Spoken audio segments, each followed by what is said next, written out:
"Get out of my house, you crazy woman." Scott's words keep echoing in my head as I sit on the curb, tears streaming down my face. I can still feel the sting of his hands shoving me to the floor and the coldness in his eyes as he threw me out like garbage. This is how my 61st birthday has turned out, my own son treating me like I'm nothing. It's like I haven't spent my entire life loving him, raising him, and sacrificing for him.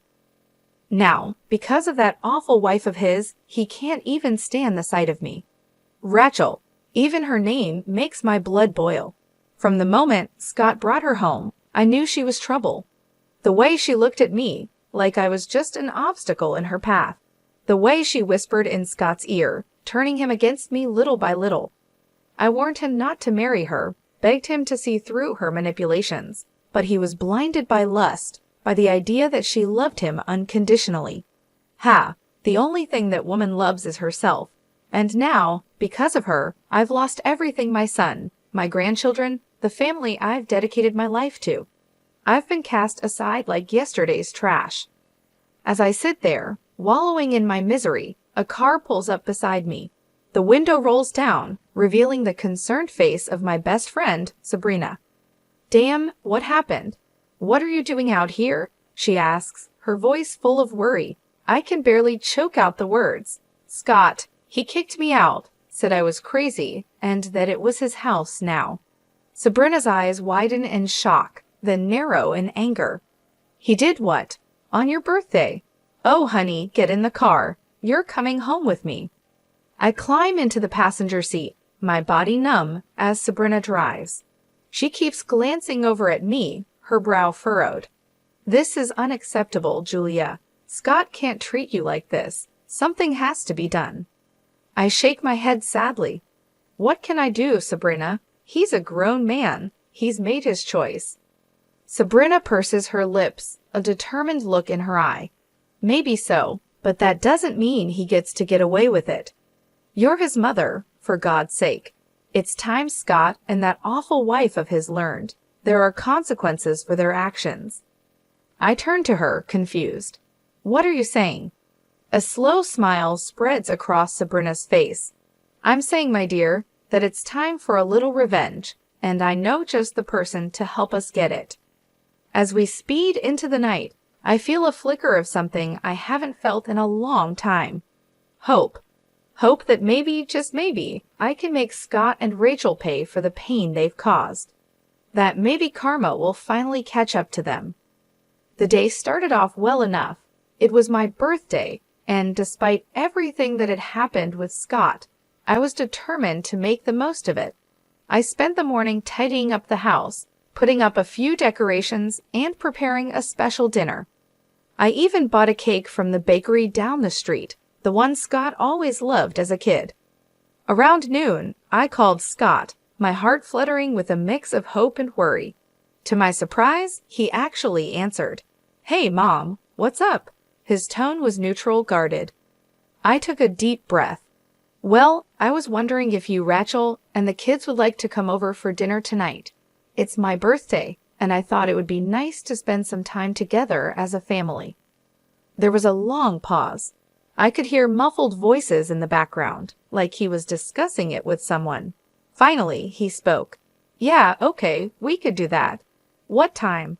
Relief washed over me. "How about 5 p.m.? I'm making your favorite lasagna." "Sure, see you then." He hung up before I could say anything else. The rest of the day passed in a blur of preparation and anticipation. By the time 5 p.m. rolled around, everything was perfect.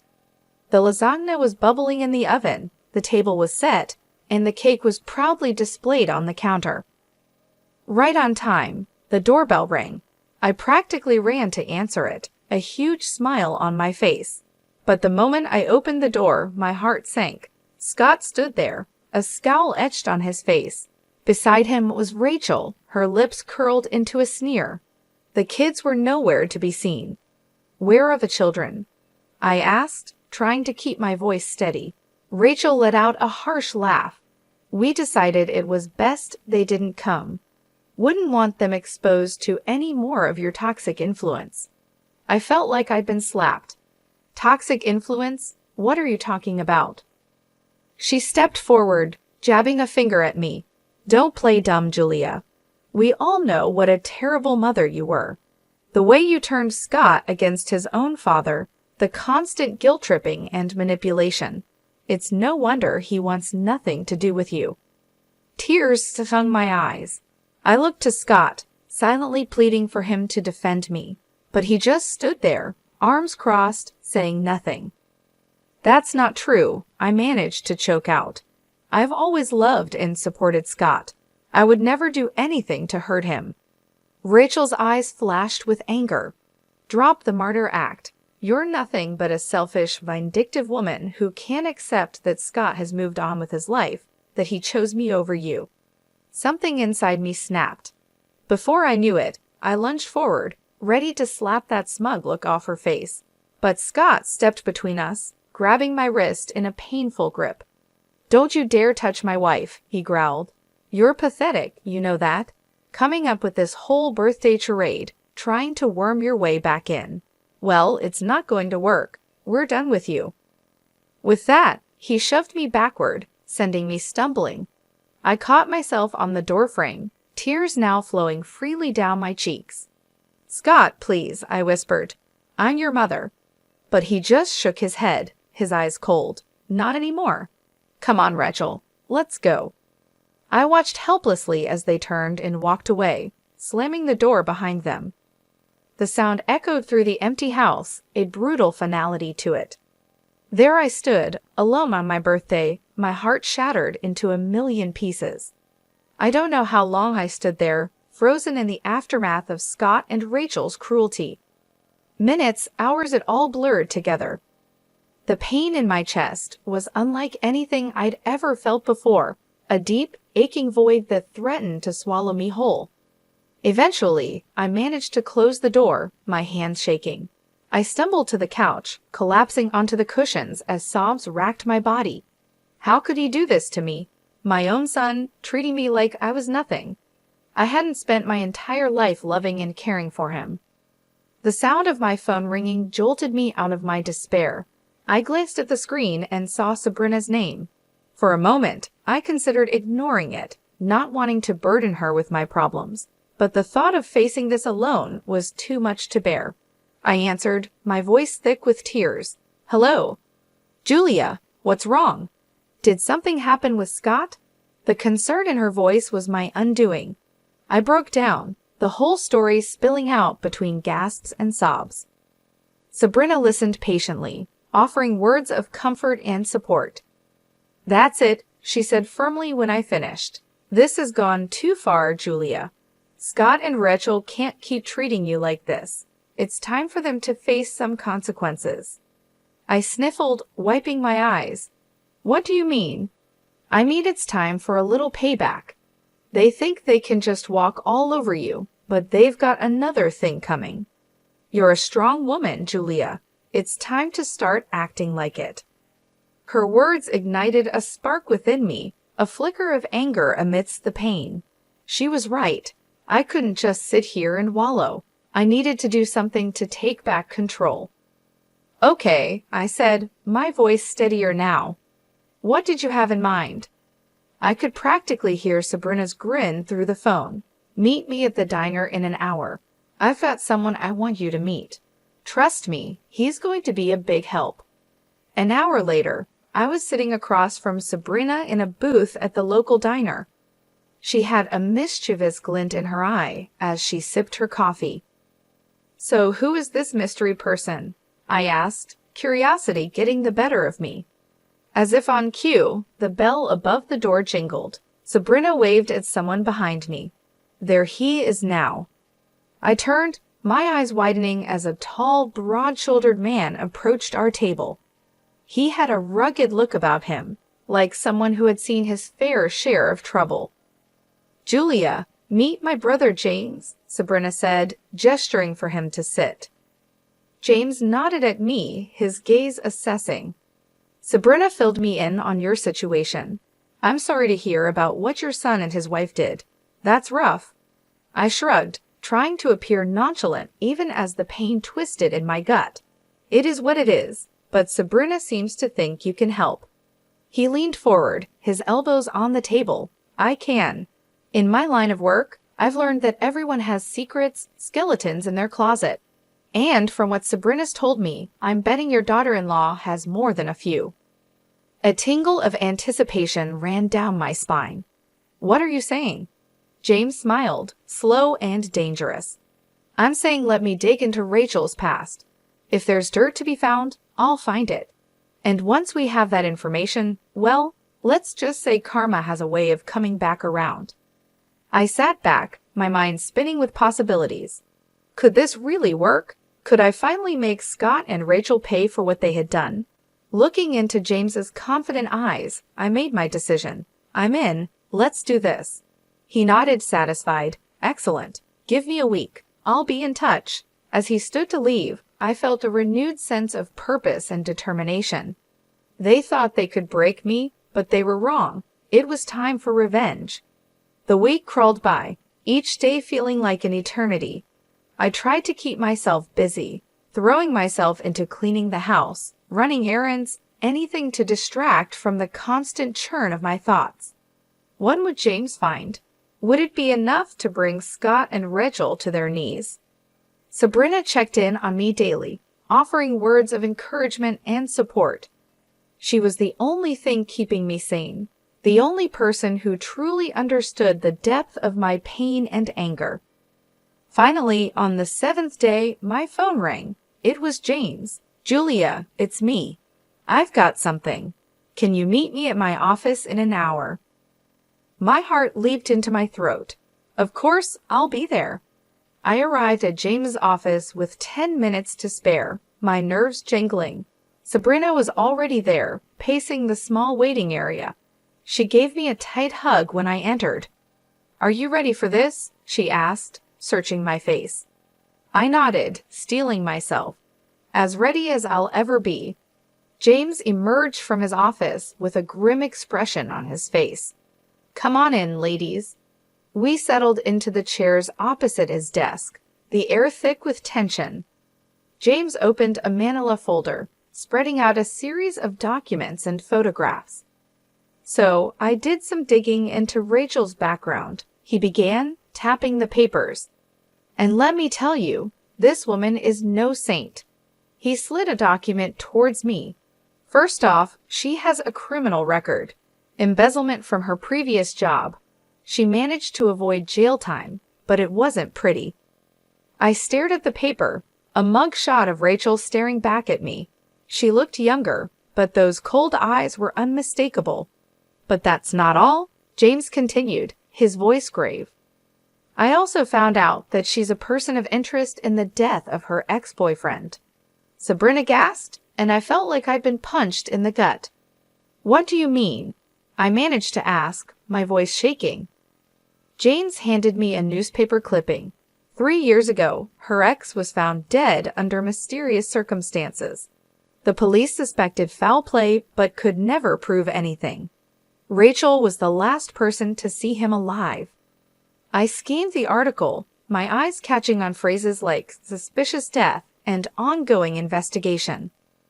My mind reeled, trying to reconcile this information with the woman my son had married. So what does this mean? Sabrina asked, voicing the question I couldn't. James leaned back in his chair, steepling his fingers. It means we have leverage. It means that if this information were to come to light, Rachel's life as she knows it would be over her reputation, her marriage, everything. A flicker of hope ignited in my chest. So what do we do now? A slow smile spread across James's face. Now we use it. We let Rachel know that we have this information, and if she doesn't want it to go public, she needs to convince Scott to make things right with you. Sabrina nodded, her eyes gleaming. And if she refuses? James shrugged. Then we go to the police. We let them reopen the investigation into her ex's death. One way or another, Rachel will face the consequences of her actions. I sat there, stunned, trying to process it all.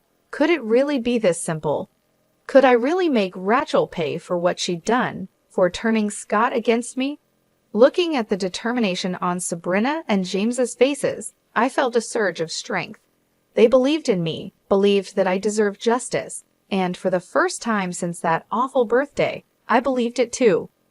"Let's do it," I said, my voice steady. "Let's make them pay." James grinned, a predatory gleam in his eye. "Excellent. Give me a day to put everything in motion. By this time tomorrow, Rachel won't know what hit her." As we left the office, Sabrina squeezed my hand. "You're doing the right thing, Julia. Don't ever doubt that." I squeezed back, feeling a sense of purpose and righteous anger. They had picked the wrong woman to mess with. It was time for Rachel to learn that lesson the hard way. True to his word, James called me the next day. "It's done," he said, a note of satisfaction in his voice. I sent all the information to Rachel, along with a little message letting her know that if she doesn't want it to go public, she needs to convince Scott to make amends with you. I felt a mix of excitement and nervousness. "Do you think it will work?" "Only one way to find out," James replied. "But trust me, with the dirt we have on her, she'd be crazy not to comply." I hung up, my mind racing. Would Rachel really cave? Would she really force Scott to apologize and make things right? A part of me dared to hope, even as another part whispered that it was too good to be true. Hours passed with no word. I paced my living room, jumping at every sound, convinced it was the doorbell or the phone. But as evening fell, there was still nothing. Just as I was about to give up and go to bed, there was a pounding at the door. My heart in my throat, I'd opened it to find Scott standing there, his face full of anger. "What the hell did you do?" he snarled, pushing past me into the house. I stumbled back, caught off guard. "What are you talking about?" He turned on me, his eyes blazing. "Don't play dumb. Rachel told me everything about the private investigator, about you digging up her past. What? You thought you could blackmail her into making me forgive you?" I stood my ground, lifting my chin. I didn't blackmail anyone. I simply let her know that her actions have consequences, that she can't just destroy my life and get away with it. Scott let out a harsh laugh. "Destroy your life?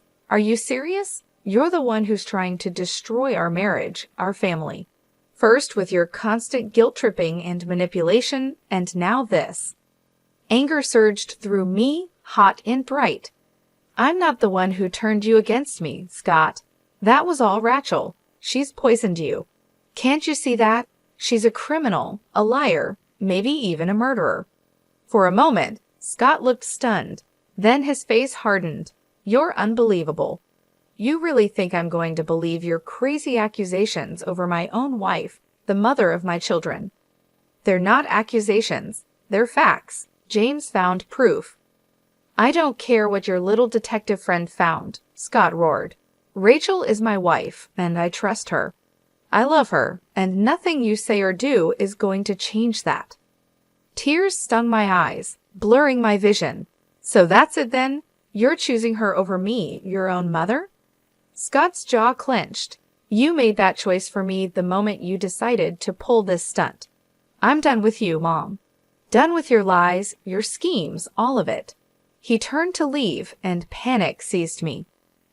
I couldn't lose him, not like this. "Scott, please," I called out, but he was already gone, slamming the door behind him. The finality shook me to my core. I sank to the floor, sobs tearing from my throat. It wasn't supposed to happen this way. The truth was supposed to set me free, to bring Scott back to me. Instead, it had only driven him further away. Through my tears, I heard my phone ringing. It was James. I answered, my voice thick and shaky. "Julia, what happened?" "Did it work?" A bitter laugh escaped me. "No, it didn't work. Scott, he's gone. He chose Rachel." There was a pause, then James spoke, his tone determined. "Then we move on to plan B. We go to the police, get them to reopen the investigation into Rachel's ex's death." I shook my head, even though he couldn't see me.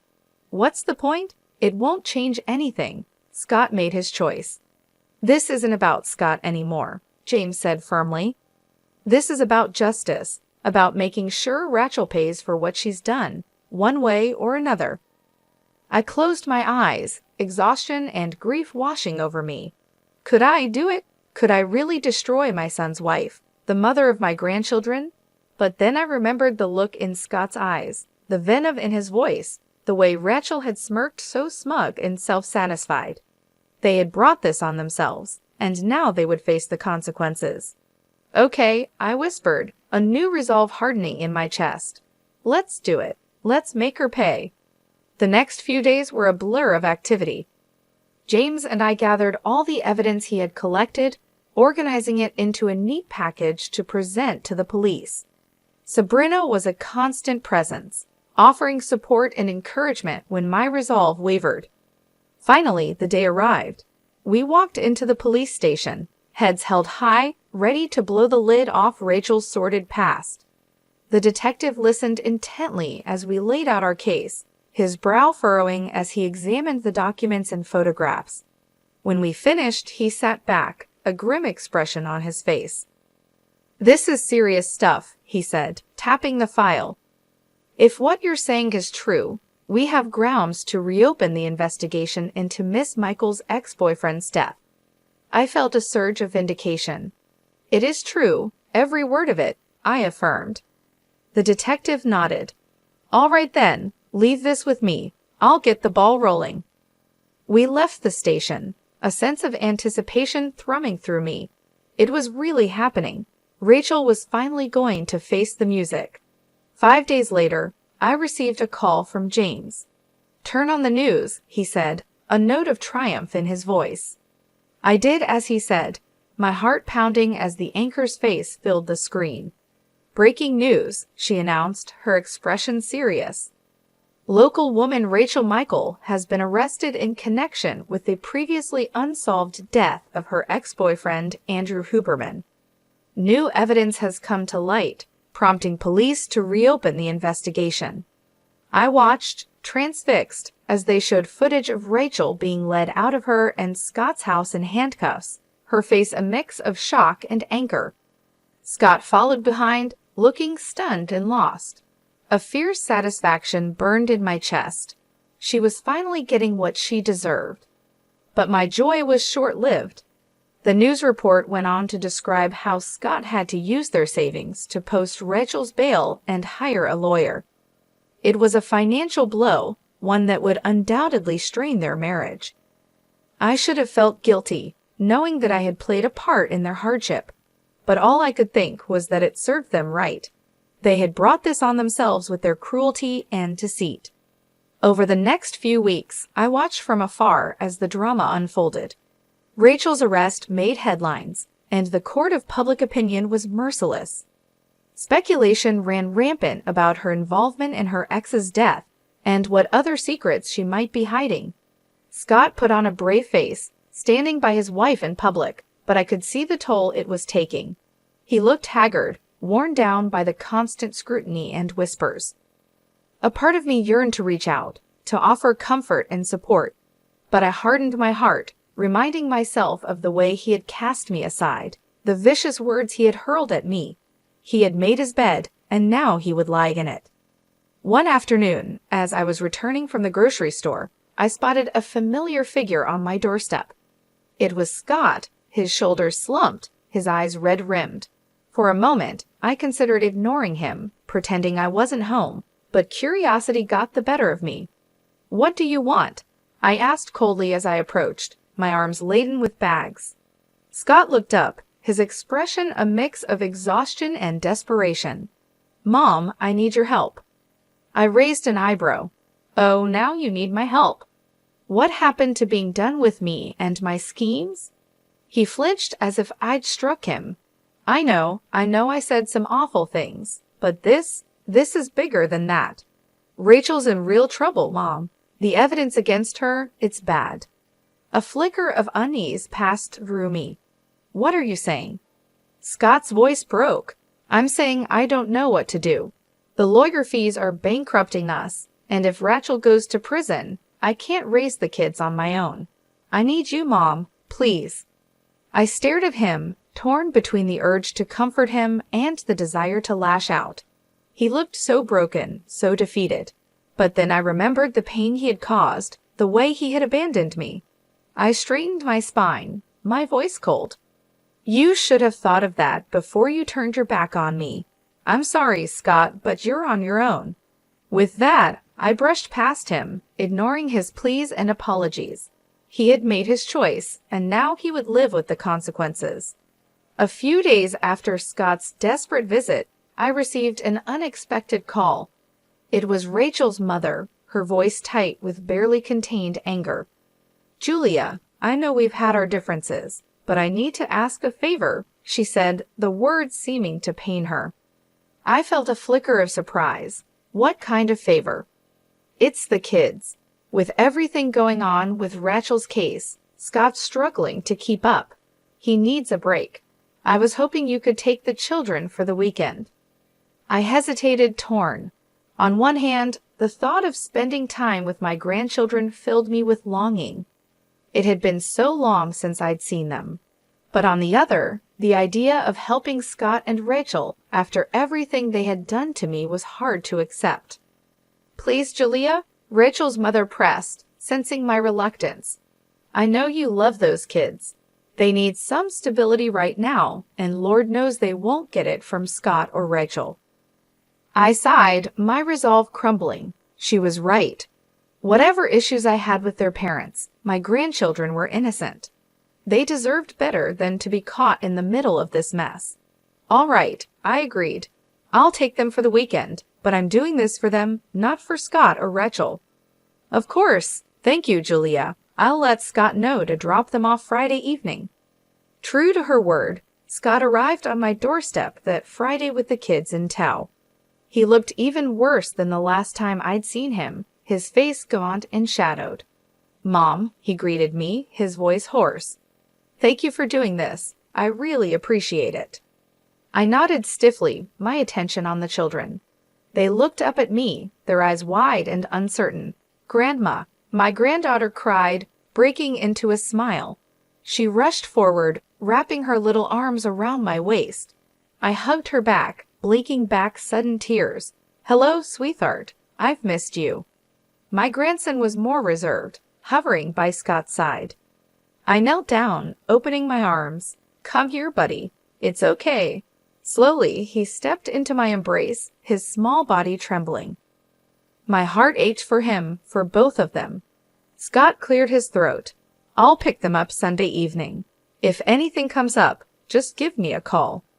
I straightened, meeting his gaze coolly. We'll be fine. Enjoy your weekend.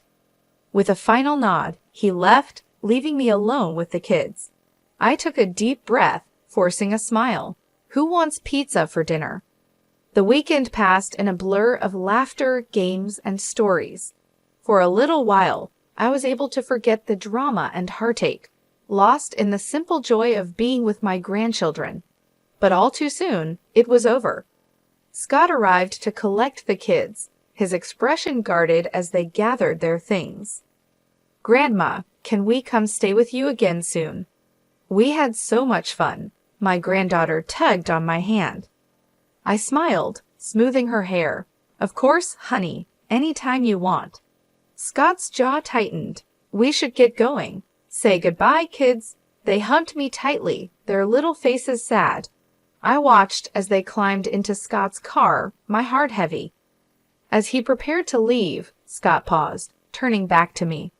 Listen, Mom, about what they said. I don't want you getting any ideas. This was a one-time thing. I bristled, anger sparking. Excuse me? You think I'm trying to turn them against you? Wouldn't be the first time, he muttered. I saw red. How dare you? I have done nothing but love and support those children, which is more than I can say for you and Rachel. You're so wrapped up in your own drama, you can't even see how much they're hurting. Scott's face flushed. You have no idea what we're going through. No idea the stress, the pressure. And whose fault is that? I cut him off. You chose this, Scott. You chose Rachel and all the chaos that comes with her. Don't you dare put that on me. He stared at me, his eyes hard. "This isn't over, Mom. I won't let you poison my kids against me the way you did with Dad." With that, he got in the car and drove away, leaving me shaking with rage and hurt. I stood there, watching until the car disappeared from view, a cold determination settling over me. If Scott wanted to play hardball, then so be it. I was done playing nice. It was time to end this once and for all. The day of Rachel's trial arrived, cold and gray. I dressed with care, choosing a somber black suit that radiated quiet authority. Sabrina picked me up, her face set with grim determination. "Are you ready for this?" she asked as we drove to the courthouse. I nodded, my jaw tight. "I've been ready for a long time." We met James on the steps, his expression serious. "I've got a surprise for you," he said, leading us inside. I tracked down Andrew Huberman's family. They're here to testify. I felt a surge of gratitude and vindication. With their testimony, Rachel's fate would be sealed. The courtroom was packed, the air thick with tension. I took my seat behind the prosecutor's table, my heart pounding as Rachel was led in, her wrists and ankles shackled. She looked pale and drawn, but her eyes still glittered with malice when they met mine. Scott sat stiffly beside her, his face a mask of conflicting emotions. I looked away, focusing on the judge as he called the court to order. The trial was grueling and emotional. The prosecutor laid out the evidence against Rachel in damning detail, painting a picture of a cruel, calculating woman who would stop at nothing to get what she wanted. But it was the testimony of Andrew Huberman's family that truly sealed her fate. His mother, a frail silver-haired woman, spoke of her son's kind heart, his bright future cut short. His sister wept as she recounted Rachel's controlling, abusive behavior and how she had isolated Andrew from his loved ones. Through it all, Rachel sat stone-faced, her eyes cold and empty. Scott grew more and more agitated, his knee bouncing, his hands clenched into fists. Finally, it was time for the verdict. The jury filed back in, their faces somber. The foreman stood, clearing his throat. In the matter of the state versus Rachel Michael, on the charge of murder in the first degree, we find the defendant guilty. The courtroom erupted in gasps and murmurs. Rachel's face drained of color, her mouth falling open.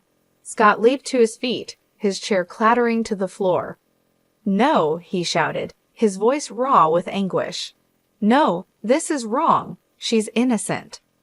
The judge banged his gavel, calling for order. "Mr. Michael, control yourself, or I will have you removed from this courtroom." Scott subsided, collapsing back into his seat, his head in his hands. Rachel turned to him, her expression desperate. "Scott, do something. You can't let them do this to me." But Scott wouldn't look at her, his shoulders shaking with silent sobs. The bailiff stepped forward, preparing to lead Rachel away. I watched with a strange mix of emotions swirling within me. Triumph, yes, but also a hollow sort of sadness. It had come to this, my own son broken and humiliated, his love life in ruins. As Rachel was escorted out, she turned back, her eyes locking with mine. In that moment, I saw the depth of her hatred, the venom in her soul. "This isn't over," she hissed, her voice low and deadly. "I'll make you pay for this. I swear it." I met her gaze steadily, unflinching. "You've already paid, Rachel. You made your choices, and now you'll face the consequences. Goodbye." With that, I turned and walked out, my head held high. It was over. Justice had been served. But even as relief washed over me, I couldn't shake the lingering unease. Scott's anguished face haunted me. Had I gone too far? Had my quest for vengeance blinded me to the collateral damage? I shook my head, pushing the doubts aside. No, Scott had made his bed, and now he would lie in it. He had chosen Rachel and turned his back on me. Now he would have to live with the fallout. I stepped out into the cold gray day, drawing my coat tighter around me. It was time to move on, to build a new life for myself. A life without Scott, without Rachel's toxic influence. A life of my own making.